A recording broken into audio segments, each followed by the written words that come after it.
It all begins with Daichi, a lonely guy mourning his late grandfather. He's been lying in bed for days, lost in misery until his phone shocks him. 10 whole days have passed. Panic hits as dark, horrible thoughts begin to swirl in his mind. Then Nike jumps onto him, her warmth snapping him out of his daze and giving him the motivation to try life again and resume job hunting. While getting up, his eyes land on his grandfather's ancient ring box. Out of curiosity, he slips one on, and Nike gets curious too, but before he can stop her, everything turns heavy and dark. When he opens his eyes, he's no longer in his room, but in some strange world. Nike clings to him in confusion as he searches for the missing ring, even checking her mouth like an idiot but finding nothing. He couldn't help but think it was one of those Isekaid setups, and he felt the main character's energy. He yells for his status screen to open, but nothing, and he flops to the ground, already disappointed with his Isekaid debut. Nike suddenly starts floating in the air, leaving Daichi stunned as he wonders if his cheat skill somehow went to her instead. But before he can sulk too long, a glowing screen appears. It's his status board, which mentions his special skill as trader appraisal. Daichi calms down a bit, relieved that he really does have a cheat skill. Nike keeps swinging around in the air, and suddenly a new system panel pops up, showing Nike's stats. She has the spirit magic of earth, fire, water, and wind. Daichi just stares in shock, realizing his cat is way stronger than him. Still, he figures they both have cheat skills somehow, so he decides to use his power to survive in this new world. He moves toward the forest to test his skill and extends his hand toward a tree. A panel appears, the tree gets stored, and his system shows 0 points before.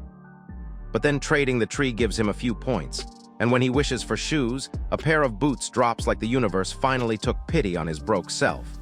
Stunned that it's actually working, Daichi feels alive again and starts planning his future, dreaming of becoming a millionaire in this new world. Later on, Daichi spends the next while storing random stuff, trees, rocks, and even a boulder. But still, the space seems endless. Then hunger hits, but before he can think about food, Nike lets out a frightened cry. A massive tiger appears, its paw crashing down inches from him. Terrified, Daichi tries analyzing it, but his skill doesn't work on living things. He panics, realizing he's basically defenseless. Thinking fast, he remembers his stored items can appear anywhere within 100 meters. The tiger leaps, and Daichi summons a huge container right in its path, trapping it. Liquid nitrogen floods the inside, freezing the beast as it roars in pain. For a second, Daichi thinks he's won, but then the tiger smashes out, angrier than ever. He scrambles for options while Nike steps forward and unleashes a blast of water magic straight into the tiger's face. Daichi's stunned that his cat can use magic, but the tiger still charges. Cornered, Daichi makes one last move as the tiger charges. For once, the tiger's motion seems slow, but maybe because he's calm. Then he summons the stored boulder and drops it, crushing the tiger. The ground trembles and silence follows. Breathing hard, Daichi stares at the tiger's corpse, half in disbelief that he actually won. Daichi eyes the loot chest like it's a barbecue grill. He's starving. Moments later, he summons food, drinks, and a few weapons from his inventory, realizing just how overpowered his trade skill really is. Nike munches beside him, happily enjoying her meal. Then, 2 riders appear in the distance and stop nearby. One asks if he's traveling alone. Daichi gestures to Nike, making the girl surprised. Maybe cats are rare here, Daichi thinks, but the girl quickly explains that cats with such long fur are rare here. Daichi introduces himself and Nike. The girl reveals her name to be Alicia. Her beauty hits Daichi like a truck, and he ends up offering her his cat like an idiot. Before he can dig deeper, another girl, Karina, steps up, sword out, warning Alicia to stay cautious. She asks sharply if he's alone. Trying to stay cool, Daichi says he's just an explorer from the forest. They eye his stuff suspiciously, so he quickly shows a torchlight, calling it one of his tools. Karina whispers that it must be a magic item from a magic bag, but Alicia seems unsure. Inside, Daichi's mind spins, so magic devices really do exist here. He casually tells them they can use it if they want, as Alicia takes it curiously while Karina remains unconvinced. Daichi asks if they're traveling together, and Karina replies that she's guarding the carriage. Trying to be useful, Daichi offers to help if they let him tag along to the next city. Alicia is ready to trust, but Karina looks at him like he just crawled out of a suspicious bush. Daichi awkwardly offers his weapon, saying she can hold it if that helps. Karina smirks, saying he doesn't even know how to use it, leaving him flustered. She sighs and says she'll ask the chairman, while Alicia promises to convince him. Daichi thanks them as Nike suddenly leaps into Alicia's arms, making her laugh. When Daichi tries to shake Karina's hand, she ignores him, coldly warning him to stay away since magicians aren't allowed near the carriage unsupervised. Daichi's confused at being called a magician, but she explains that no normal person would wander the forest unarmed. He agrees to follow, trying small talk to ease the tension. Karina eventually sighs, letting him talk, as long as he doesn't act suspiciously. At the carriage, a man steps out and asks if Daichi is the one wanting to tag along. Daichi introduces himself, and the man replies he's Kuraus, leader of Beltoram Incorporated in charge of the convoy. Daichi politely says he understands it's a big ask, but before he can finish, Kuraus cuts in, asking what he can offer in return. Daichi hands him a small pouch, saying they can decide its worth. Kuraus opens it with wide eyes and asks if Daichi is being generous or simply clueless about its value. Daichi admits it's pepper and that it's cheap where he's from. Kuraus explains pepper's extreme value here. No country on this continent produces it, and only nobles can afford it. He adds that selling it requires a special permit, confirming that Daichi must be from another continent. The revelation shocks Alicia and Karina, but Daichi quickly asks them to keep it quiet. Kuraus agrees, saying it's safer that way.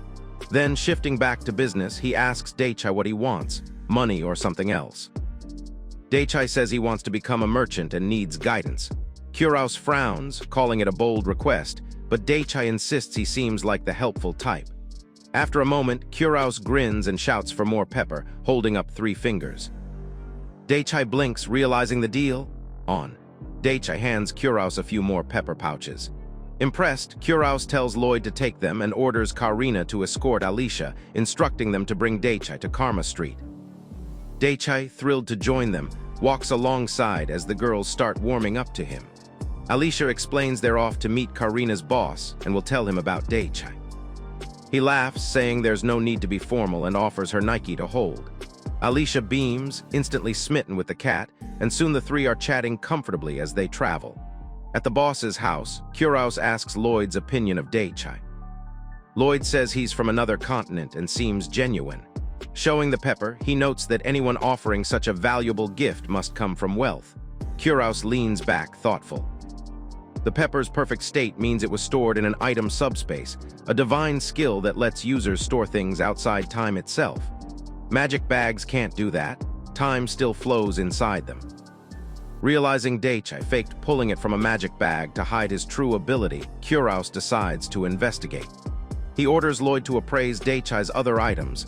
Some might be beyond anything they've seen, and to treat him with the utmost respect. He orders Lloyd to alert their company about Daichi. Later, they all move toward a nearby village. As they enter, Daichi notices some merchants selling glassware. He realizes that in this world, glass is treated as something valuable. Judging by the quality, it seems this world's glassmaking is about as advanced as the Middle Ages back home. Nearby, a woman named Colette struggles to light a fire with 2 stones and calls out to Karina for help. Daichi watches curiously, wondering if Karina will use magic to light it. He asks her to show him how she does it. Karina stretches out her hand, and in an instant, a small flame bursts to life. As the fire crackles, Daichi stares in awe, realizing it's definitely fire magic. Nike's attack magic was powerful, but seeing someone use magic casually like this for everyday tasks feels incredible. Curious, he asks if Karina helps light fires like this every day. She shrugs and says she only does it when she has time. Daichi feels a little sorry for people who can't use fire magic and have to struggle with stones. Alicia joins in, explaining that even if someone doesn't have fire magic, they can still use other elemental attributes, and there are magic devices that help them with things like lighting fires. Daichi nods and says that as long as someone has magic, they can probably use those devices. Alicia adds that almost every job in this country can be done with or without magic, but those who can use magic are more likely to get hired. Those without magic are stuck with regular tools, often earning barely enough to survive. Her words hit Daichi deeply, reminding him of his own dark past life and how unfair things could be. Daichi realizes that life here is determined by whether someone has magic or not. Karina gives him a sharp glare, and he quickly apologizes as if his brain tripped over its own tongue. But Khaled smiles softly and says it's okay, that it's normal to think that way. She adds that even without magic, he could still find a good place to work, especially if he's surrounded by kind people. Alicia comments that only the lucky ones manage that. Daichi goes quiet, thinking to himself. He remembers how proud he felt earlier about having a cheat skill, thinking it would let him climb up in this world easily. But now that thought feels shallow and selfish.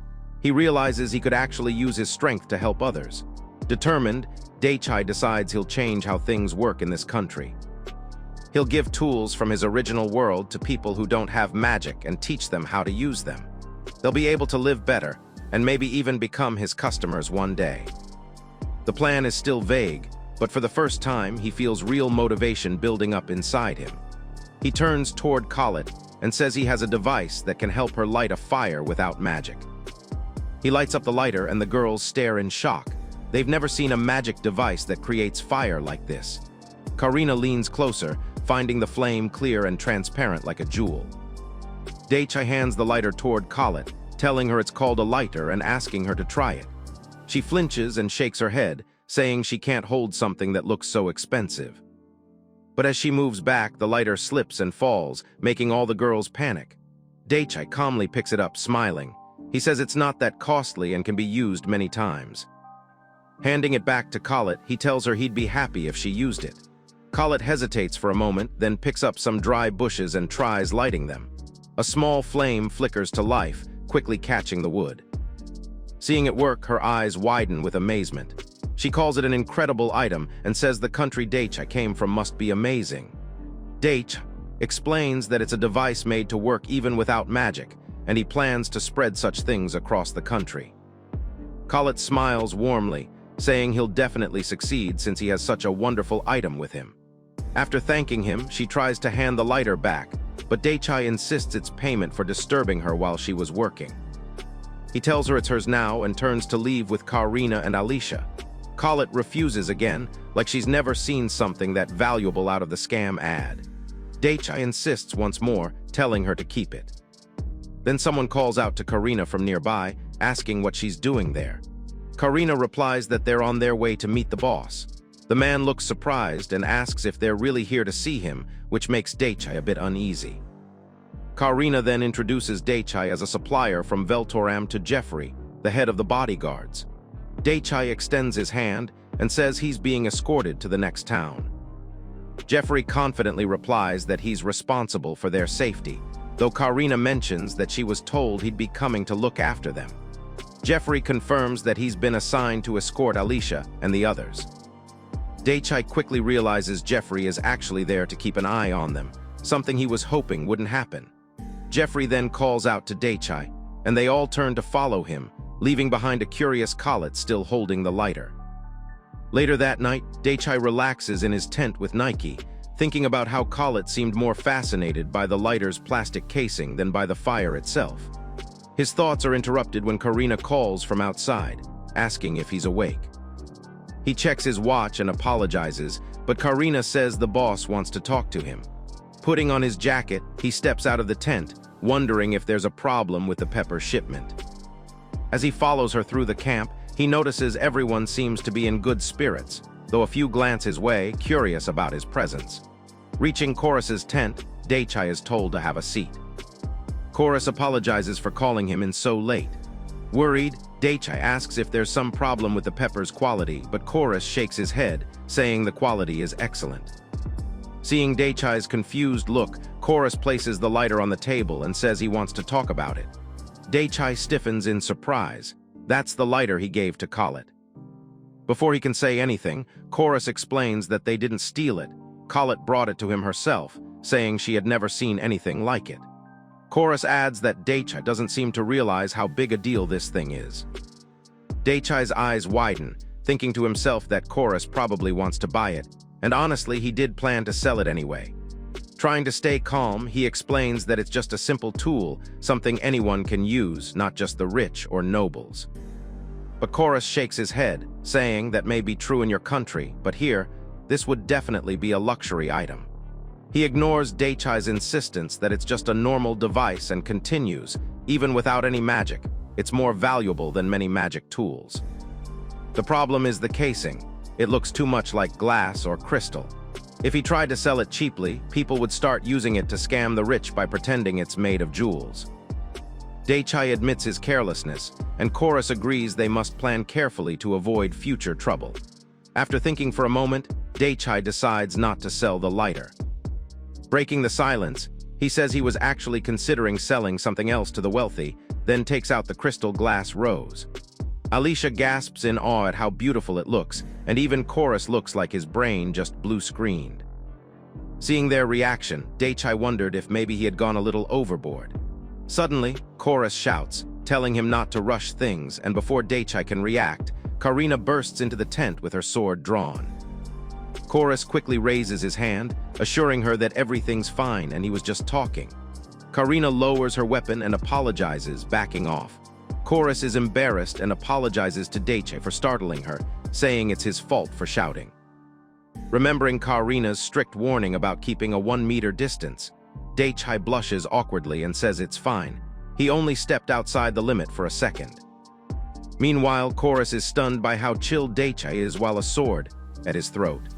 Daichi laughs it off, claiming he trusts her completely, but honestly, he just didn't process the danger fast enough. They resume their conversation, and Daichi lets Karina stay while they talk.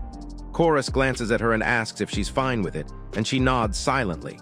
Daichi then explains, saying this is a glass sculpture, an expensive piece, almost on par with jewels.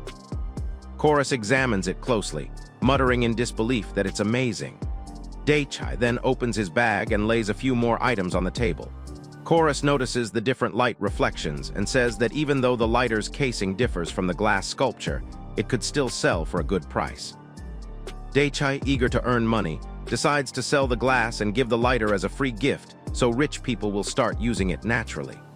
Chorus, though unsure about the plan, agrees it's smart to spread it among the rich and decides to go along with Daichi's idea. Chorus agrees for cooperation. They shake hands, marking Daichi's first real step forward. Later, on the way back, Karina looks embarrassed and apologizes for how she acted earlier. Daichi brushes it off, saying she was just doing her job and he should be the one to apologize, then playfully tosses Nike to Alicia, saying even Nike likes her smile. Alicia blushes, her cheeks turning red, and Daichi teases, saying her shy face looks cute too, making her even redder.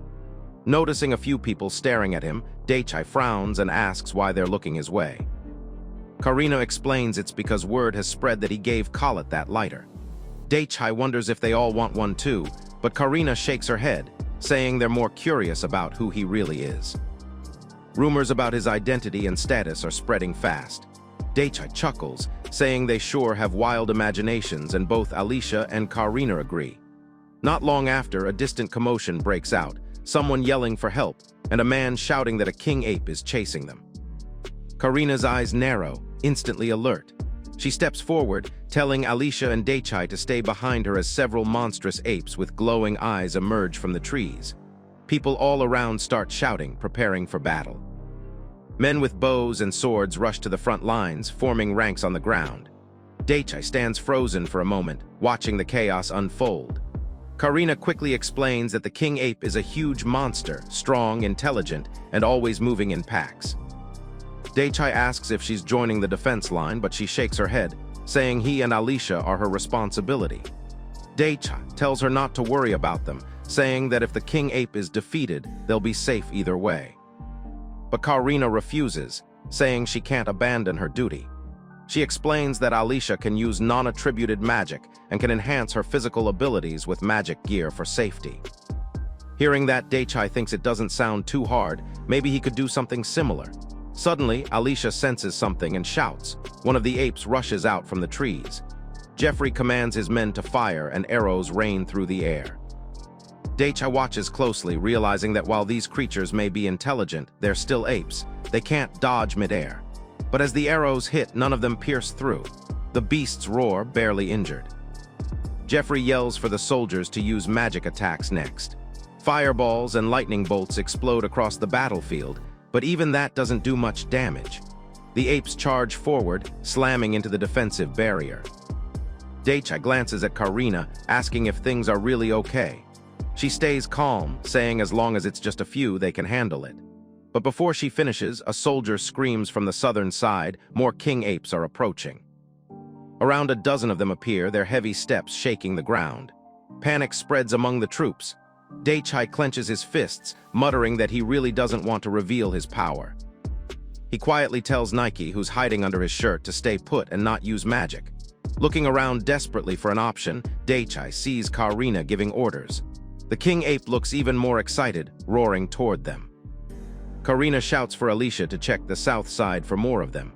Then Daichi spots something out of the corner of his eye, movement to Karina's east side.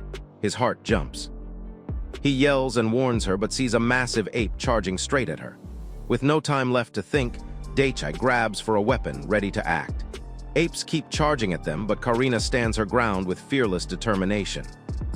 Just as one of the beasts reaches for Alicia, Daichi shouts a warning and leaps into the air, landing a powerful kick on the ape. But instead of hurting it, the attack only provokes the creature.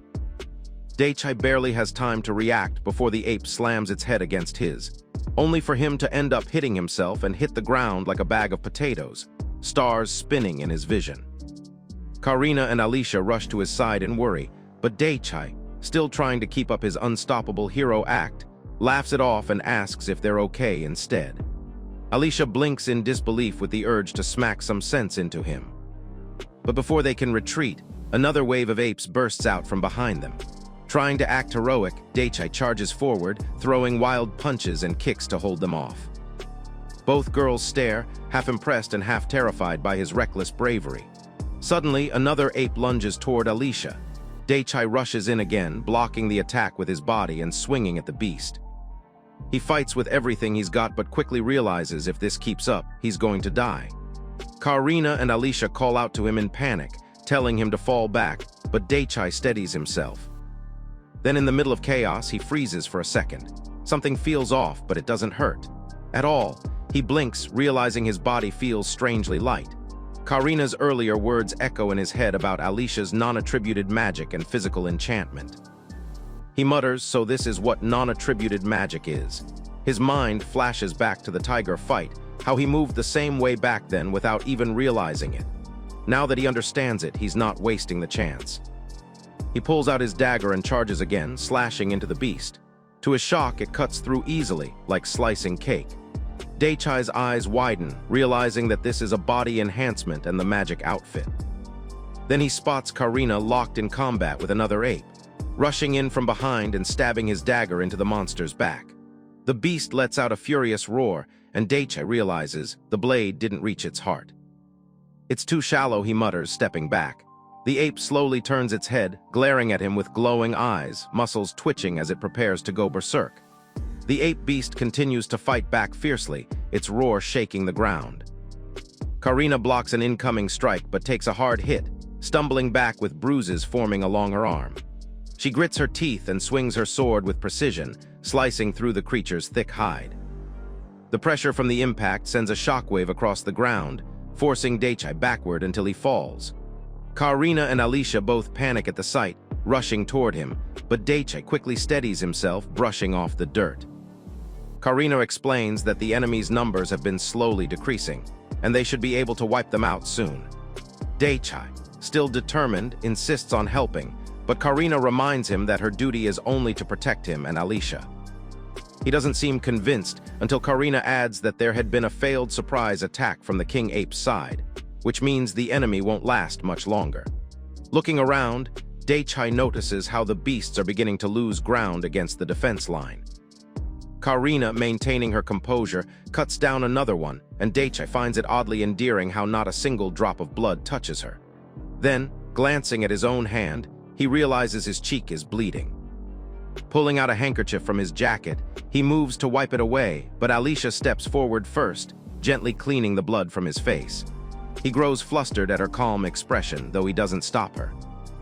As he observes her closely, he realizes something. Alicia's magic must be water-based. This surprises both her and Karina when he mentions it.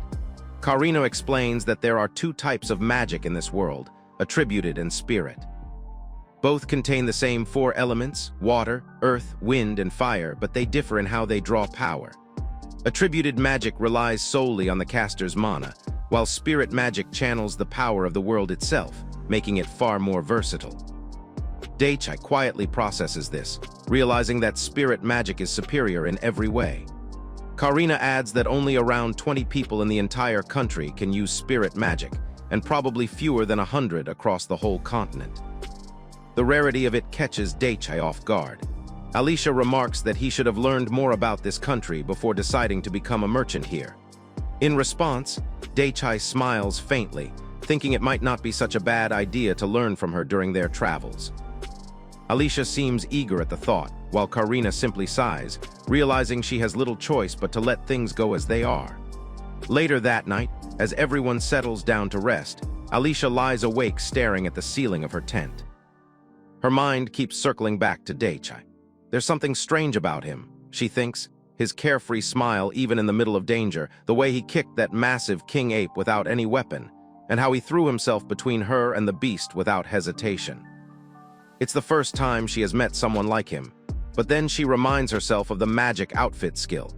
Even a hit from a king ape wouldn't hurt him, that's what she had been told again and again. Still, the way he smiled through it all makes her heart beat faster, and she can't tell if it's admiration or something else. She scolds herself for being foolish, fighting against the thought of being impressed by him, and eventually falls asleep while still lost in her own confusion. By the next morning, they leave the village. Alicia eagerly asks to ride a horse, but Karina refuses, arranging the best carriage instead. Daichi rides along awkwardly, noticing people staring at him from the roadside. When he finally asks about it, Karina explains that he missed the meeting about breakfast preparations, and that people are also whispering about the lighter he gave out. But that's not all. She goes on to say the real reason is the strange light that came out of his tent last night. To Daichi, it was nothing unusual, but to everyone else, it seemed unnatural. Karina firmly warns him that next time he plans to use any product from his homeland, he should discuss it with them first. Embarrassed, Daichi agrees and promises to let them know beforehand.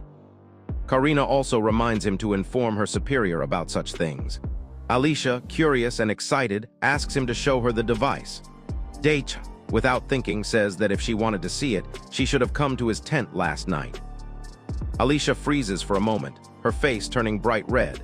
Realizing how it sounded, Daichi panics and apologizes, saying he didn't mean to suggest a teenager to moisten down and join him in his tent. Both Alicia and Karina are stunned, and the situation grows even more awkward when Daichi learns that Alicia is actually 20 years old. Shocked, he discovers that both of them are older than him. Feeling his pride sting, he suddenly blurts out that even if they're older, he's still bigger than them, leaving both girls speechless while he sits there trying to look proud. Karina easily assumes Daichi is joking, knowing how boys love pretending to be adults. Alicia laughs too, while Daichi feels a little bad that he got roasted by girls younger than him. The two keep poking fun at him, making him sigh in defeat. Later on the road, Daichi notices a group of culprits being taken somewhere. Curious, he watches them until Karina warns him not to feel sympathy for criminals. Daichi finds her tone strict, especially after hearing that a party of 35 people went into the forest to capture baby king apes, and only 5 managed to return alive. He asks what will happen to the captured baby apes, and Karina explains they'll be trained to work in labor or join the military, with restraining collars placed on them. Daichi, feeling uneasy, asks if they're worth a lot of money. Karina nods and explains that a baby under 2 months old sells for 20 gold, while those under 6 months are worth 10. Daichi wonders aloud if this is even legal. Karina says it's a tricky question, but if they get fined for the damages caused by last night's battle, they'll be responsible for paying it. Otherwise, they could end up enslaved until the debt is cleared. Daichi shakes his head and mutters that being an adventurer doesn't suit a merchant at all. Karina chuckles and reminds him that she's an adventurer herself. Embarrassed, Daichi quickly apologizes, but she just laughs and tells him not to take it too seriously. She adds that the adventurers were just unlucky to have encountered two king apes so close together, and Alicia comments that they really should have done better research. Listening to them, Daichi thinks quietly that maybe they didn't even look for survivors to prevent more casualties. He sighs at the thought, calling it a lonely world. As he spends more time with them, he realizes how careful he needs to be around women with physical enhancements, slowly learning the culture and manners of this world. Alicia praises him for catching on so fast, but Karina stops her before she gets too friendly. A little later, Daichi suggests taking a break. He opens his suitcase-like bag, and in an instant, a pile of snacks and drinks comes spilling out, surprising both girls. Grinning, he hands them some and tells them to enjoy.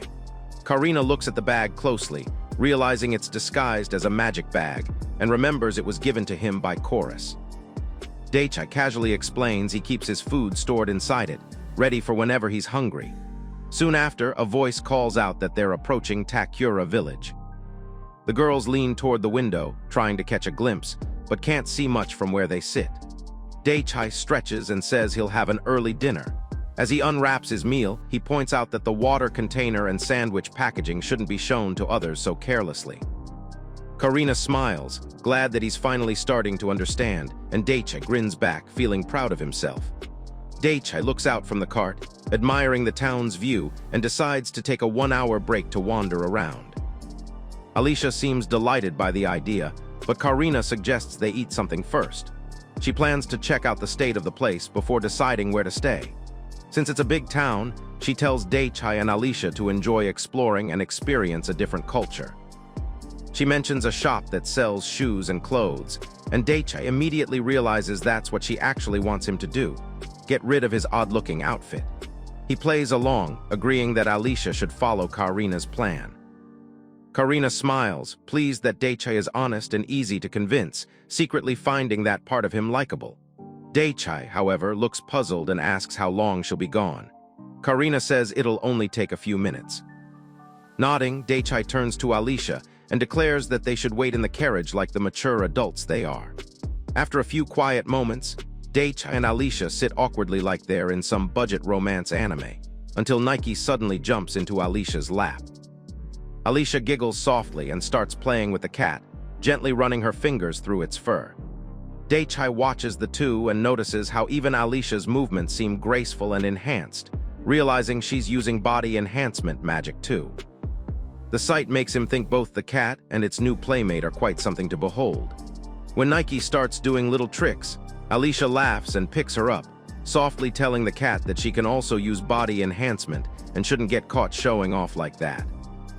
Amused, Daichi tells Alicia to keep that as their secret.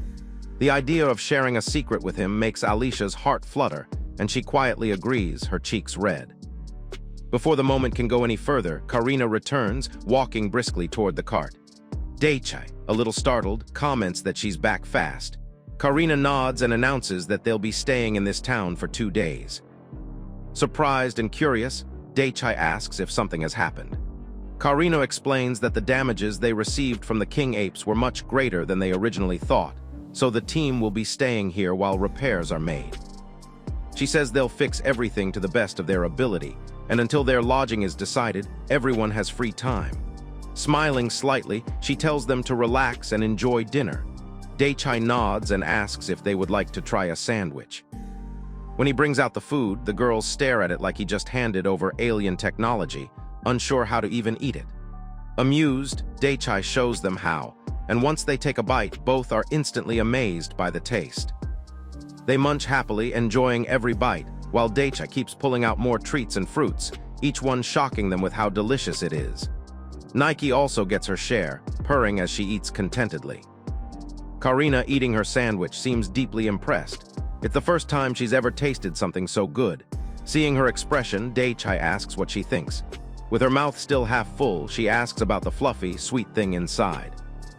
Daichi grins and explains that they're called cream puffs, a dessert especially adored among women. Karina nods, completely understanding, saying that with how good it tastes, it would be strange if it weren't popular. Daichi asks if Karina wants more, since she's the one who takes care of him. He mentions that she already has the ingredients for cream puffs, so if they have the right tools, they can make more later. Karina is delighted by the idea, happily agreeing, and the two enjoy his new creations together. Later that night, back at Chorus's tent, Karina reports about the King Apes fight. Chorus, already informed by Daichi, suggests that perhaps she mistook what she saw. But Karina insists she saw it with her own eyes. She can't let someone she's responsible for wander out of her sight.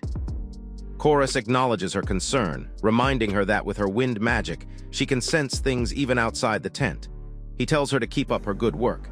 Karina explains what Daichi did during the battle. Hearing this, Chorus rubs his forehead in disbelief. Daichi's physical enhancements are so strong that even he can't fully read what the man is capable of. The fact that Daichi fought the King Apes without getting injured amazes him. With only a knife, he couldn't defeat them completely, but if he'd had a longer sword, Chorus believes Daichi could have taken them all down. That level of skill is unnatural. Chorus wonders what kind of magic Daichi uses. Even if it's only a small amount, there's something hidden there. Karina admits she doesn't know either. From what she's seen, Daichi's sword and body techniques are fairly average, and despite his strength, he doesn't seem to have much actual combat experience. Chorus thinks aloud, guessing Daichi might have an average magical attribute, but still, his instincts are sharp.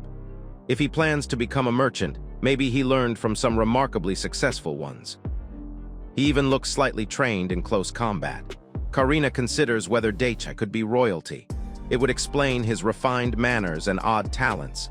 But if he were truly royal, he wouldn't have been sent here without protection or recognition. Chorus agrees and tells Karina to keep a close eye on Daichi. His strength is something unusual. Then she mentions that she's learned Daichi's biggest secret. He comes from a different continent. Hearing that, Chorus's interest sharpens. He orders her to continue uncovering as many of Daichi's secrets as possible. For now, they won't act against him, just observe.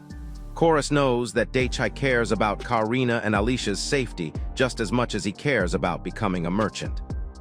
Karina quietly agrees. Chorus then orders her to keep acting as Daichi's guide until they reach their destination. She must make sure he isn't seen by other companies and that no rival group gets a chance to notice him. Karina bows deeply and accepts the order. Later, Karina returns to find Daichi trying on new outfits, asking for opinions from her and Alicia. He looks unsatisfied with everything, and the girls tease him, saying that since he's from another continent, their advice probably doesn't matter to him anyway. Daichi shrugs, saying he just doesn't want to look fancy or posh. Then he slips in a line about how he just wants to see Karina smiling like she was when she was eating earlier. Annoyed, she elbows him hard, making him wince. Daichi finally settles on an outfit after trying on half the store and goes to pay. The shopkeeper is an older woman, but Daichi casually calls her sister, flattering her with smooth words. The old lady blushes like she's 20 again, and she ends up giving him a discount. Daichi, proud of his success, then pulls out a small silver brick from his bag and asks if he can pay with it instead. The girls and the old lady stare at him in surprise. Before he can embarrass himself further, Karina snaps, throws the correct coins on the counter, and drags him out of the shop. She yells that he nearly caused an uproar, but Daichi, pretending to be an innocent fool, claims that he doesn't understand what he did wrong. Still smiling, he cheerfully suggests going to the next shop. Karina refuses, muttering that his brain must have been left behind in another world. Instead, she says they're going straight to Boss Veltoram's place. Before Daichi can open his mouth or do anything else stupid, she grabs his collar and starts marching him down the street. Chorus calls Daichi in and demands an explanation for what he did earlier. Daichi, looking confused, insists he has nothing to explain. He only wanted to pay for what he bought. When Chorus questions him about the silver brick, Daichi casually explains that he hasn't actually seen the local currency yet. He just did what people normally do in his own country, where paying with silver isn't strange at all.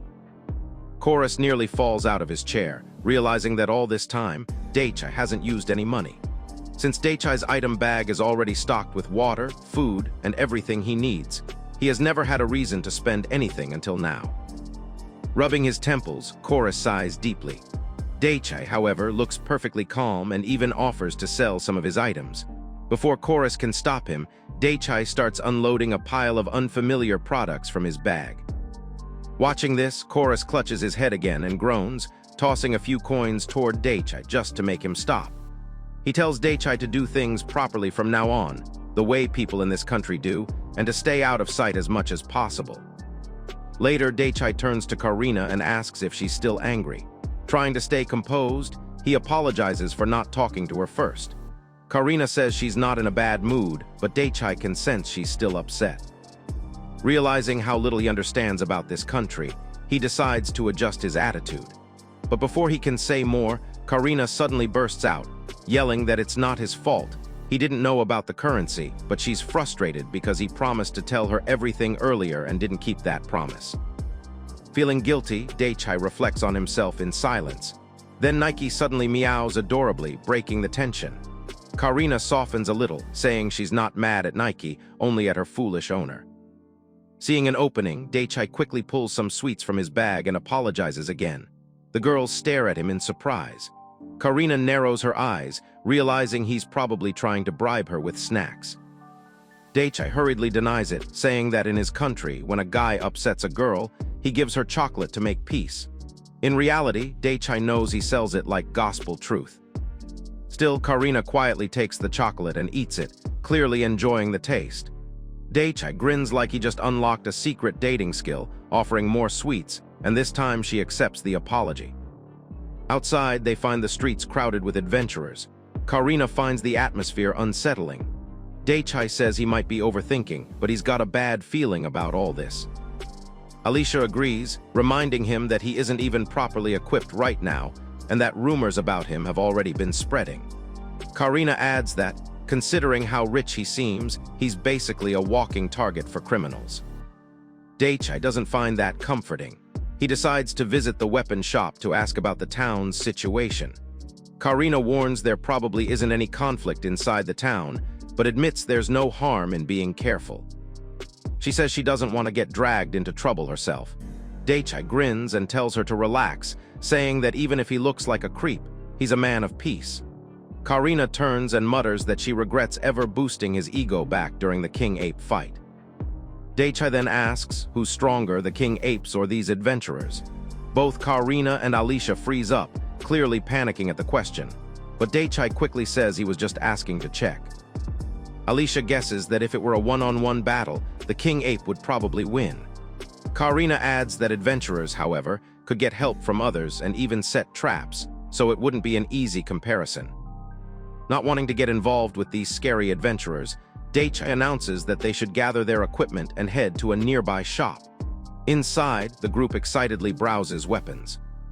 When it comes to armor, Daichi picks a large one, saying he doesn't want Nike to feel squished inside it. Alicia finds that strangely sweet, smiling to herself. Next, Daichi chooses a shield so huge that Karina can't help but comment on how odd the balance looks between his armor and shield.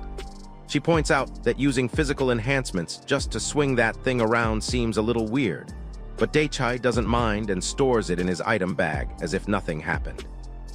His next goal is to pick a weapon. Remembering adventure RPGs, he decides a long sword feels right. Karina raises a brow, wondering if he can even use one, but Daichi laughs, saying the point of a weapon is to scare the opponent. Either way, it'll work out as long as he can swing it. Alicia, amused, says that since it's Daichi, it probably will work out somehow. Karina knows Daichi can use both body enhancements and the magic outfit, and Daichi himself realizes that the magic outfit is actually stronger than the sword. He starts thinking about how people with magic have a clear advantage in this world. If he could learn magic, he could boost his physical strength or even light a fire like Karina did yesterday. Without it, he'll just keep using rocks. He also notices that most equipment is designed for people who can use magic, and non-magic devices are barely developed. The gap between magic users and non-magic users keeps growing, a spiral that's hard to break. He knows he can't change the whole system, but if he sells glass to the royals and upper-class citizens, he might eventually spread non-magic devices to the public. While he's lost in thought, Karina notices his spaced-out expression and asks what he's thinking.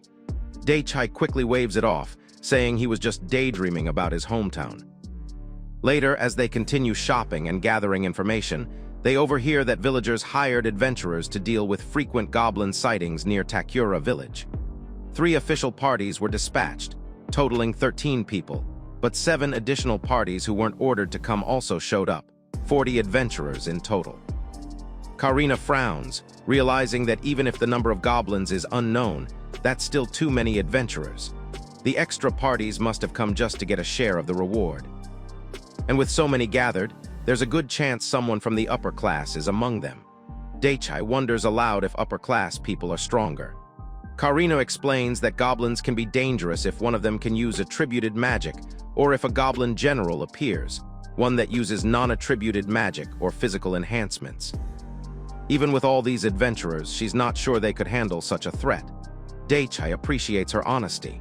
Karina then adds that judging from the way these adventurers move, most of them are E rank and at best D rank.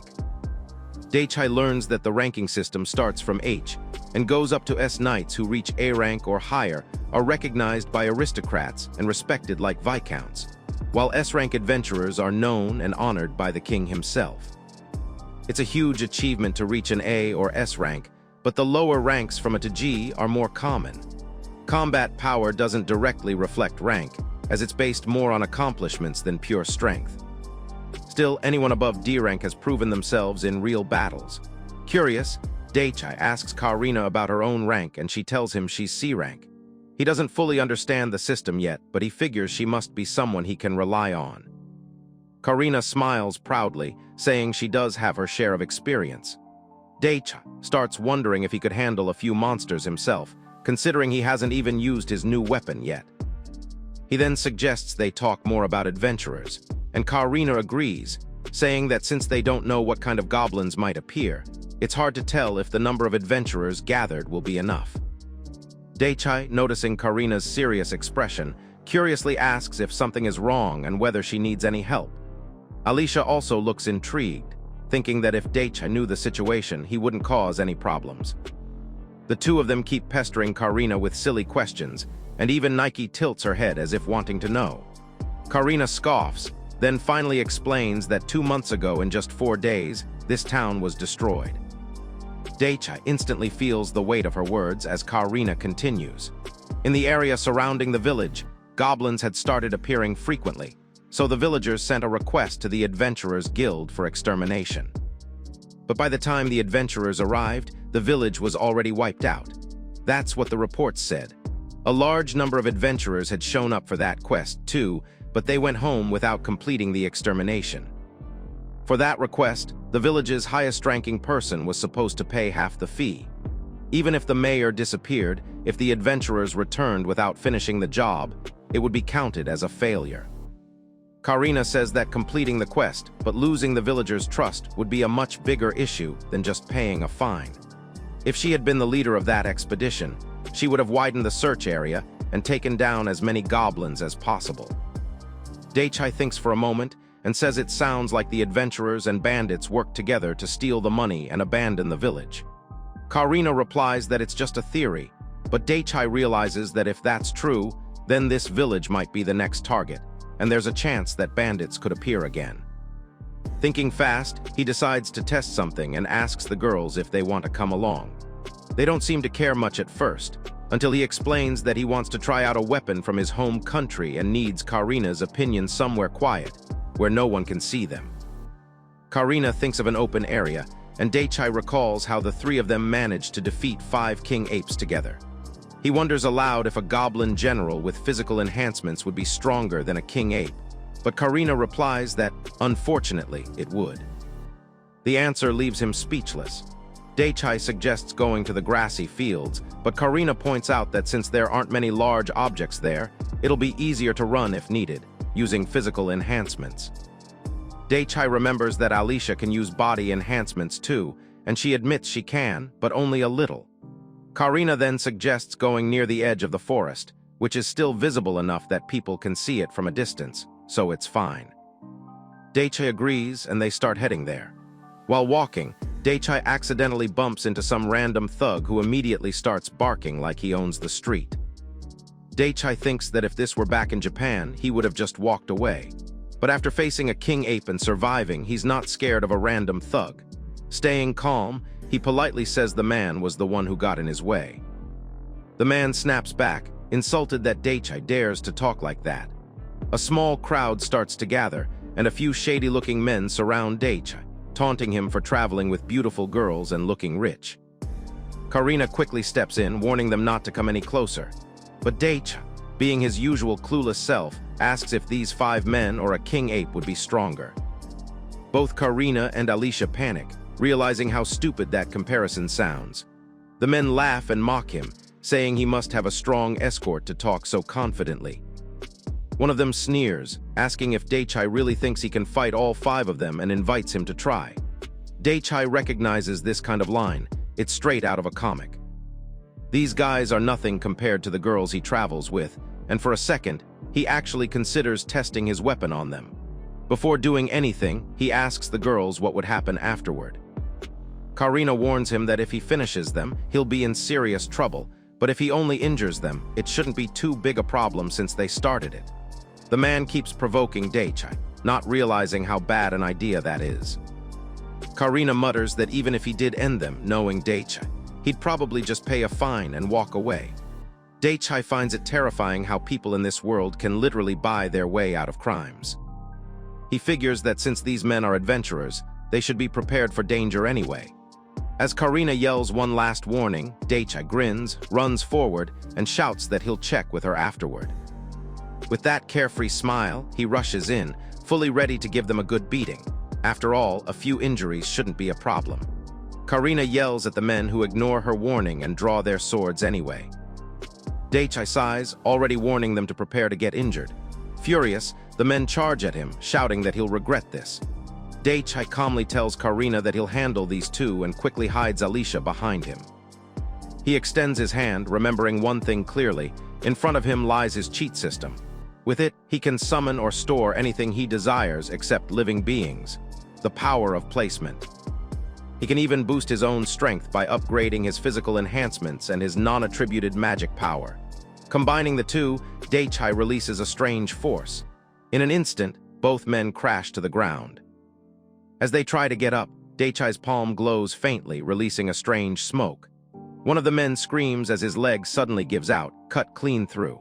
Shock flashes across Daichi's face, but before he can react, Karina zooms in like a bloodthirsty ninja, slicing through the rest of them. Daichi surprised that she sliced off the man's sword arm. With cold precision, she lands a final strike, ensuring they'll never come near them again. The terrified men collapse, crying and begging for mercy, promising they'll never approach them again. Karina tells them to make sure their dumb friends get the memo, too. The crowd, watching the scene unfold, is frozen in fear. Meanwhile, Alicia steps forward, holding Nike in her arms. She glares at the trembling men and scolds them, saying Nike was sleeping peacefully and they dared to disturb her. Her voice rings out so sharply that everyone stares in disbelief.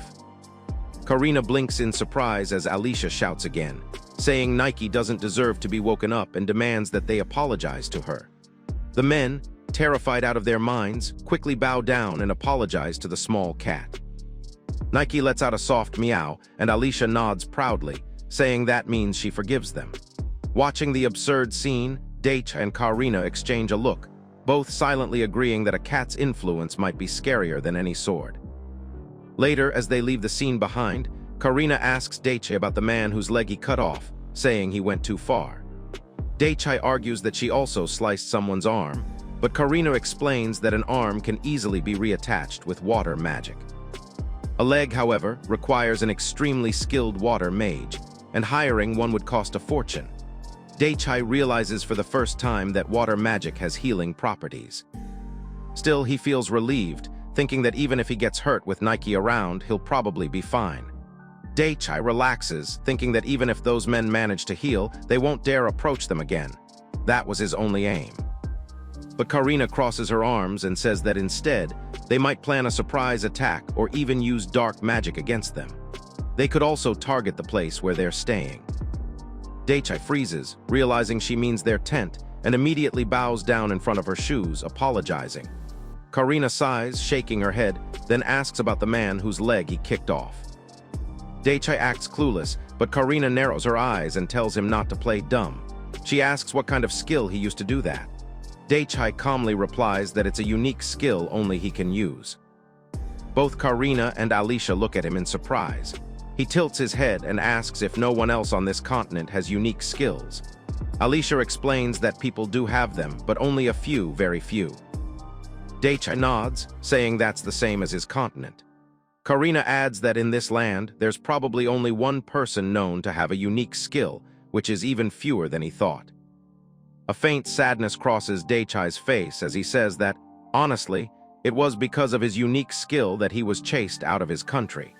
He tells them that once, he was the only person on his continent with a unique skill, and people tried to end him because of it. He smiles weakly, saying he'd be happy if they didn't fear him for it. Hearing that, both Karina and Alicia grow quiet, realizing how much he must have struggled. But Daichi, feeling guilty for lying, softens his voice and tells them to ask anything they want to know, as long as it stays between the three of them. He opens his palm and shows them what he means. With a flicker of light, something small forms out of thin air, a bullet. He explains that his skill lets him create anything he wants, and then, with a hint of excitement, he uses fire magic to propel the bullet forward. It blasts away with a sharp sound, shocking both girls. They stare, realizing how something so small could easily end a person. Daichi explains that if he fires it with full power, it can do serious damage like before. It's simple but powerful enough to destroy anything if he pushes it. Then, grinning, he offers them a chance to try. He says he has plenty of things he wants to test, and after that they can eat whatever snacks they want. At the mention of food, Karina immediately perks up. Daichi notices and laughs, realizing she agrees way too quickly when sweets are involved. They find a clear spot at the edge of the forest. Alicia worries that magic beasts might be deeper inside, but Daichi reassures her and hands Nike over to her while setting up his experiment. Nike seems to have grown fond of Alicia already, purring contentedly in her arms, though she still tries to stop Daichi from doing anything reckless. Karina, curious as ever, tells him to go ahead. Daichi nods, stretches out his hand, and says he's going to test something called a desert eagle. He focuses, opening a small portal space in his palm and places the weapon there. The moment he pulls the trigger, a burst of force erupts from his hand, so sudden and loud that both Alicia and Karina jump back, completely stunned by the explosion. Daichi turns to the girls and asks for their review. Both of them are already impressed by the power of his attack, still stunned that he created something like that out of thin air. They ask if he can use it anywhere he wants. Karina replies that if he were an A, C, or D-rank mage, he could easily hit multiple targets with precision. Even E or F-rank mages can aim decently, but that bullet, she could barely even see it pass. Daichi nods thoughtfully. He knows that ground magic exists in this world and can produce similar attacks, but when he compares the two, his gun is far stronger. Essentially, his magic surpasses everyone else's, and what makes it special is that it can even be used by those who cannot use magic at all. Karina looks surprised and asks why non-magic users would need such power. Daichi simply asks her, if a person who can use only magic attacks fought an adventurer who cannot, who would win? Karina answers without hesitation that, obviously, the one with the magic attack power would win. Daichi wonders if people here don't call them mages, but Alicia explains that they do, and those capable of attack magic are generally above F-rank. Curious, Daichi then asks if the rankings she mentioned and the guild's ranking system are different. He asks her to explain the difference while they eat snacks. Karina looks relieved, thinking the experiment session is finally over, but Daichi smirks and says they've only just started. He extends his hand again and fires another shot. A massive explosion follows, shaking the ground, forcing both girls to cover their ears and scream as the blast echoes through the forest. When the smoke clears, Daichi realizes he still needs to learn how to put more power into his shots. If this is his current limit, then Nike's water magic is far more useful in comparison. Alicia mentions that there aren't many mages who specialize in attack magic that can produce this much destructive power. Daichi then wonders if that means Nike's water magic is stronger than even those top mages. Karina answers that it depends. Destroying a tree completely with explosions using fire magic or hurling a boulder with dirt magic is easy enough, but punching a clean hole through it would take serious skill. Alicia adds that there are only 3 people capable of using dirt magic at that level, and only one person who can command the spirit of dirt magic itself. Daichi realizes something. When he compares Nike's attack power to the flashy spells he's read about in comics, it seems a bit underwhelming. But in reality, this kingdom's top magicians only have about the same level of attack power as Nike. Karina sighs in relief, admitting she thought Daichi was about to shoot a hole through the next tree. Daichi smiles to himself, realizing that at the end of the day, Nike's spirit magic is still the strongest weapon they have. Finally, he tells the girls it's time for tea and pulls out their favorite sweet pastries. As they sip tea together, Daichi leans forward and says he wants to discuss something. Curious, both girls look at him, and he calmly tells them that he's been thinking about setting up a shop in this village. And with that, Daichi's next experiment begins. But to the girls' surprise, Karina finds it a bit scary, while Alicia, as always, is thrilled for something new. She asks Daichi to show them the items he plans to sell. Daichi pulls something out, wanting to hear their thoughts before consulting guild leader Chorus. Since Alicia knows a lot about magic tools, he figures her opinion would help. The girls are shocked to see what he takes out. Alicia has never seen tools like these before and can't even imagine what they're used for. Daichi explains that they're fire starters and waterproof matches. He lights one up, and a small flame appears at the tip. Both Karina and Alicia are amazed that it's not magic. Daichi nods, saying it's something even non-magic users can handle. He explains that fire starters make it easier to start fires and tosses the burning match over some dried leaves, causing a quick blaze. Seeing how well it burns, he adds that even a waterproof matchstick can get a decent fire going. Alicia remarks that these matches alone could easily replace a fire-starting magic tool. Daichi agrees, pouring some water to put the fire out. Then he shares his plan to market and sell these items to people who can't use magic. Karina points out that products made for non-magic users never sell well. But Daichi says he wants to make life easier for those people, so he'll offer them at prices even the poor can afford. Seeing their reactions, Daichi adds that he knows a rich guy like him wanting to help the poor might sound fake or hypocritical. But Karina doesn't see it that way. He's simply thinking about splitting his business between the rich and the not-so-rich. Still, she isn't fully convinced. Alicia says if it's cheap, the items will sell fast, but asks if he can keep up with demand. If not, his reputation might suffer. Daichi smiles, saying he has plenty of stock for now, so that's not a problem. Karina can't help but wonder how huge his item box really is. Then Daichi mentions he can even manufacture them if needed. It's not difficult for him. But all of this depends on his upcoming talk with Chorus. He's ready to go out on a limb to convince him.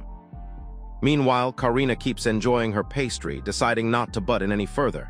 Daichi grins and offers her a second dessert, a cheesecake. As they eat, Daichi brings up her magic again. He confirms she can use 3 elements besides her non-elemental magic. Karina nods, saying she can use water, fire, and wind. When he asks about Alicia, she casually says she can use all elements. Daichi is impressed, but Karina quickly asks him to keep that a secret. He takes the hint and doesn't dig deeper. Curious, Daichi asks about their mage ranks. Both tell him they're B-rank mages, which surprises him. He hadn't expected them to be so strong, and yet so laid back. He recalls that Karina mainly fought with her sword during the battle against the king apes. Karina explains that she's ranked B because of her non-elemental and wind magic. In that fight, she used as much as she could, enchanting gear and enhancing herself physically, but both take time, which she didn't have. Alicia adds that using wind magic for scouting in that situation would have been a waste. Feeling a little bad for making them recall that, Daichi apologizes and quickly pulls out ice cream for them. Karina enjoys hers but asks why he apologized. Daichi admits he just felt like it. He then realizes that Alicia's ability to use all elements probably earned her the rank. Alicia nods while enjoying her ice cream, explaining it's a rare trait. Still, she lacks real combat experience, which is why she froze up against the king apes. Daichi then realizes she's more interested in becoming a magic toolsmith. She agrees, saying she has a natural aptitude for enchantment magic. That catches Daichi's attention. She explains that enchantment magic imbues materials with elemental properties, depending on their compatibility. For example, to make a fire-starting tool, you'd find materials with high fire affinity and enchant them with fire magic. Using such materials, even non-mages or those with very little magic can use the tool easily. Daichi gets an idea and asks what would happen if Karina enchanted a tool with all 4 elements. Would she be able to use all of them? Karina shakes her head, saying it's not that easy. Alicia adds that there are limits. A typical fire-starting tool only produces the small flame it's designed for. Skilled, top-tier toolsmiths can make tools that adjust the fire's intensity, but those are very expensive. Alicia continues, saying such tools often come with built-in safety features to prevent accidents, like stopping someone from accidentally firing off a fireball while lighting a stove. Daichi laughs, realizing just how specialized her knowledge is. Karina adds that all magic, not just enchantment, is something one is born with to some extent. Hearing that, Daichi sighs, thinking he should probably give up on crafting magic tools himself. He mentally buries his dreams of becoming a magic engineer right next to his merchant skills.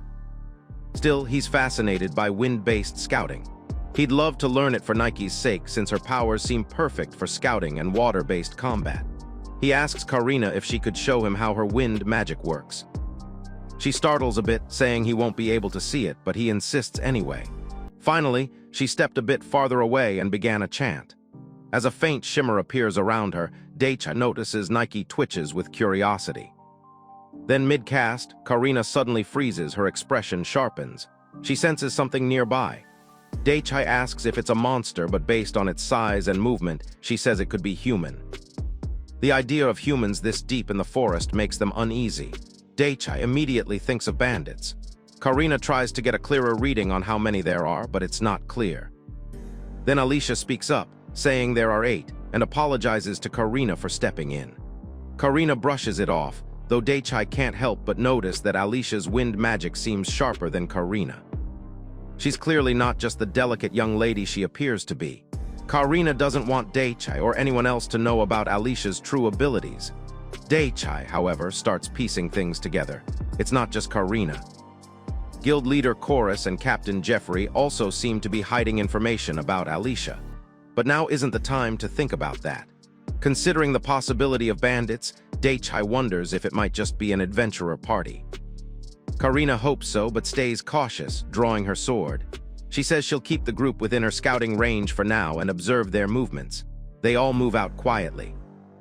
Daichi knows his combat ability in this world is decent, but he's not used to real fighting yet.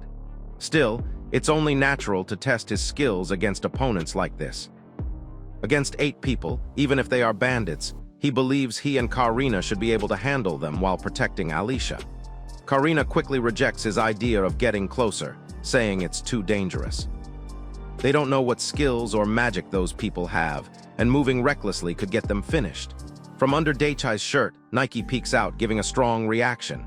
Daichi starts wondering if they really are bandits. If that's the case, he decides he won't hold back. Guns are fair game. If they're planning to raid the village, then no mercy will be shown. As they move forward, Karina suddenly stiffens. She feels uneasy and says the number has increased. It's now 20. Daichi frowns, saying that's quite a lot. If they are bandits, then their hideout must be close by. It would be ideal to pinpoint the location. Alicia offers to try, but Karina stops her, saying there's no need. Once they return, they'll report everything to guild leader Chorus and Captain Jeffrey. Later, they reach Chorus and explain the situation. He thanks them for bringing it to his attention and immediately sends word to Jeffrey. While they wait, he serves tea. Daichi takes the chance to bring up another topic, asking if they can discuss something different in the meantime. Chorus nods, curious, and Daichi starts explaining his idea of opening a store. Chorus's reaction is so loud it practically makes the tent roof shake. Daichi flinches, covering his ears as Chorus collects himself and asks about the products. Daichi demonstrates by lighting one of his matches, showing how it burns without magic. Chorus stares, stunned. He examines it closely and points out that the matches are single-use and burn only for a short time. Daichi agrees, explaining that they're meant to be disposable, and he plans to sell them cheaply to people without magic. Chorus thinks for a moment, then suggests a price of 2 silver coins per box. Daichi mentally converts it, around 2,000 yen, and recalls that the waterproof matches he bought back home only cost a few hundred. He decides it's fine. This isn't charity, it's business. Chorus then asks about the fire starters. Daichi says he'll sell a box of 60 for 1 silver coin. Chorus is surprised that he's pricing them even lower than the waterproof matches. Daichi explains that fire starters are just made of flammable materials. They burn easily and are basically free add-ons with the matches. He then tells Karina to try lighting one, and she does. Seeing how quickly it ignites, Daichi realizes that they can start fires without even needing matches. Maybe focusing on selling the fire starters would be smarter. Chorus advises him to raise the price on those, but Daichi refuses. He insists on keeping it at 1 silver coin. Chorus studies him quietly, and Daichi senses that he shouldn't push his luck. From Chorus's expression, it's clear he values Daichi highly, as if he's a walking goldmine. Daichi feels a bit guilty for taking advantage of him, but decides to stand his ground. Chorus finally nods and agrees. If Daichi insists, he won't argue. Then Daichi mentions he also plans to sell high-end products for nobles and the wealthy, including some he hasn't revealed yet. Chorus eagerly accepts the idea and asks to see more of his goods. Before they can continue, Captain Jeffrey arrives. Daichi tells Chorus they can discuss business later. Jeffrey enters, noticing everyone gathered, and immediately asks for a full report. He wants to know exactly what happened in the forest and who those people lurking there might be. He tells them to start from the beginning. Jeffrey listens carefully as they explain the situation. Bandits have raided a nearby village, and now suspicious people have been spotted in the forest. He considers the possibility that they might be adventurers, given the recent rise in robberies along the roads near the woods. Chorus, however, shakes his head, saying that given the circumstances, it's safer to assume the group Karina found is indeed bandits. Jeffrey agrees and asks how they should begin searching the forest, whether to divide their men or not. Daichi smirks inwardly, thinking it'll take more than a handful of guards to deal with bandits. Chorus decides they'll search the forest but not split up their forces. He appoints Karina to lead the search team.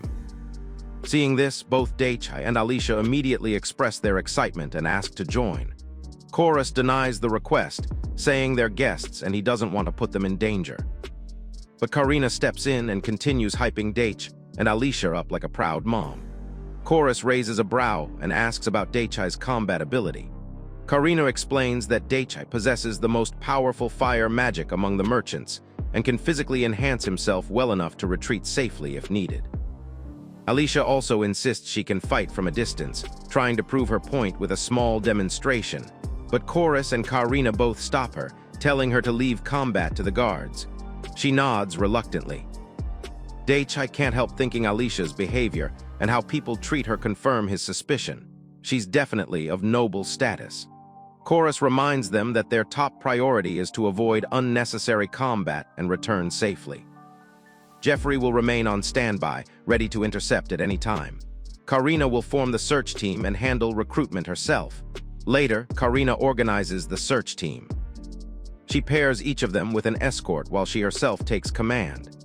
Daichi suspects his non-elemental magic will probably get exposed during the mission, but decides there's no need to hide it. He tells Karina he'll leave the escorts to her, but she warns him not to show the full extent of his abilities. Daichi trusts her judgment and agrees. She also advises them to disguise their unique skills somehow, and Daichi smiles faintly, thinking he is already disguised well enough.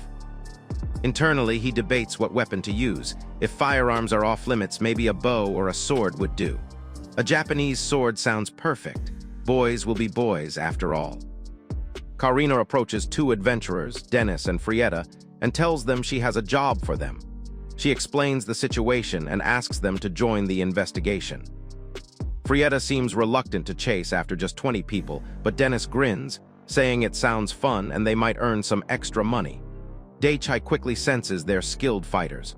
On the way, Karina briefs everyone on their positions. She and Daichi will form the vanguard, Alicia will be in the middle, and Dennis and Frietta will guard the rear. Frietta eyes Daichi curiously, asking if he's the merchant she's heard about, the one with impressive combat ability. Daichi, a little embarrassed, admits that the King Ape fight was only his second real battle. Dennis claps him on the back, saying that taking down a king ape is proof of talent. When Daichi asks him to drop the formal tone, Dennis laughs and calls him Lord Daichi anyway, throwing an arm around his shoulder. Dennis asks if Daichi plans to open a shop in Karam. Daichi says he hasn't decided where to settle yet. Dennis tells him Karam is an ideal location, densely populated and on the main trade route between the capital and the port. Daichi thanks him for the advice. Frietta adds that she expected Daichi to be selling rare foreign treasures in Takura. Daichi smiles, saying that after exploring a bit more, he might open a stall there as well. Curious about Daichi's products, Dennis asks what he sells. Frietta cuts in, mentioning the rumored fire starters. Daichi lights a match, showing them the waterproof matches. The two adventurers stare in disbelief, shocked that it's not magic. Soon, Karina signals them they've reached the area where she sensed 8 people. She orders everyone to move carefully. Dennis, overly confident, strikes a heroic pose, claiming he's ready for action. As they proceed, Daichi feels Nike stir inside his shirt, sensing something to their right using her spirit magic. He wonders how to tell Karina, but before he can, Karina speaks up, saying there are 3 people roughly 5 kilometers in that direction. Daichi realizes they're getting close. Using binoculars, he spots movement and hands them to Dennis, explaining what they do. Dennis peers through and gasps at how large everything looks. Daichi tells Karina he sees something glowing in that direction. She borrows the binoculars, confirming it. He knows it was Nike who sensed it first, but keeps that to himself. Moments later, Karina announces that a group is moving less than 2 kilometers away. From this distance, they can't make out the details, but Dennis confirms the sighting. Karina turns to Alicia, saying they'll rely on her from this point. She orders everyone to prepare for combat. The air grows tense as physical enhancement magic activates, and Dennis and Frietta raise their shields. Karina glances at Daichi's equipment, teasing him about bringing such an unwieldy shield, while Alicia seems fascinated by its sturdy design. Karina uses a stick to draw a path on the ground, explaining there's a cave nearby that might serve as a hideout.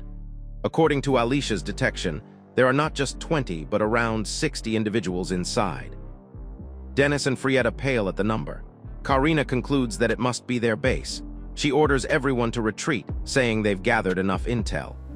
Daichi finds her cautious approach impressive, though Dennis mutters that if the enemies are half humans, they've probably already noticed the team's presence. Frietta agrees, saying their keen sense of smell makes hiding impossible. They both joke that just locating the hideout and estimating their numbers should earn them a special reward. Karina and Alicia roll their eyes at their shamelessness. Dennis grins at Daichi and asks if he knows what kind of clients guards like most, obedient ones. Daichi smiles politely and agrees, thinking back to his old life. Karina calls for a full retreat, joking that Daichi seems to have had a change of heart. Frietta laughs, saying she likes obedient men, and Dennis elbows Daichi, teasing that he's already charming the ladies. When they return, the scene has completely changed. The once crowded area is now empty. Karina reports that the group likely moved closer to the village. Villagers begin to whisper nervously. Daichi worries that if the bandits have a spy inside the village, their plans could be exposed. Karina says their goal isn't to fight the bandits directly. Dennis explains that by making the enemy think they're on guard and prepared, the battle is already half won. They've already sent a messenger to the Knights Guild. Their job now is to hold a position in the village, await reinforcements, and keep the bandits in check. Daichi finally understands the plan. Dennis mentions that the only real problem is that there are more enemies than expected. Frietta adds that even if they ask the villagers for help, sharing information will be difficult. Karina says they'll still file their report. Daichi, meanwhile, worries about whether they'll have to stay out overnight. Eventually, they decide against sleeping in the village in case of an attack. Instead, they set up camp in a field near the entrance, keeping their forces concentrated and ready. The village chief later sends word agreeing to cooperate. Frietta notes the village already has a small militia, which is reassuring. Dennis jokes that if the villagers had refused to help even while under threat, he'd have suggested running away. Karina orders Dennis and Frietta to take it easy for the night and return to their posts. She'll escort Daichi and Alicia back to the main road. But before they go, Dennis and Frietta are having the time of their lives clowning Karina, laughing about how formal she was earlier. Karina yells at them to stop spreading weird ideas, saying Daichi himself didn't want to be treated formally anyway. They continue teasing, saying she must have been nervous. Flustered, Karina tries to deny it, but they keep pushing, asking Daichi what he thinks. Daichi gives a lighthearted answer, saying maybe she really was nervous. Inside, he smirks, thinking she's trying to act composed, but he's not that easy to fool. Then Frietta pulls a sneak attack hug from behind, and all "let's have girl talk later." Karina groans. They keep pestering her until Frietta asks Daichi if he thinks Karina is cute. Daichi smiles and replies that even she looks cute right now, which makes Karina's face turn bright red. Yelling for them to stop with the nonsense, Karina storms off. Daichi chuckles and takes her hand, saying he's going to set up a stall. Dennis waves them off with a grin, teasing Karina to do her best, while she shouts back angrily that they're only opening a shop, not going on a date. Later, Karina, Alicia, and Daichi move inside the village. Daichi feels curious about how the villagers will respond to his stall today. Karina looks around and says there aren't many people walking about, so maybe it won't get too hectic. Alicia, sharing her curiosity, tells him to hurry since they only have 2 hours. Daichi walks toward a lady tending her own stall and greets her politely. She smiles and asks if he's setting up shop now, but Daichi explains that he's just testing the waters for today. When he notices her item box, he admits he's jealous, and the lady laughs, saying he'll only grow more jealous of people with item boxes as he gets older. Curious, Daichi asks how they usually start fires. One woman says they use flint, while the other mentions she can manage a little magic, though magic tools are far too expensive. With a spark in his eyes, Daichi leans closer and says, what if he told them there's a tool that can start fires easily without magic and is affordable? The women agree to see it. Daichi pulls out a small box of matches and hands one to the lady.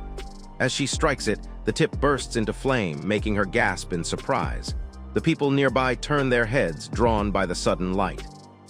They whisper among themselves, wondering what sort of tool that is and how she managed to light a fire so easily. Seeing their excitement, Daichi realizes that his path as a merchant has finally begun. Daichi's journey as the invincible merchant has only just begun. Comment part 2 if you're interested and like the video.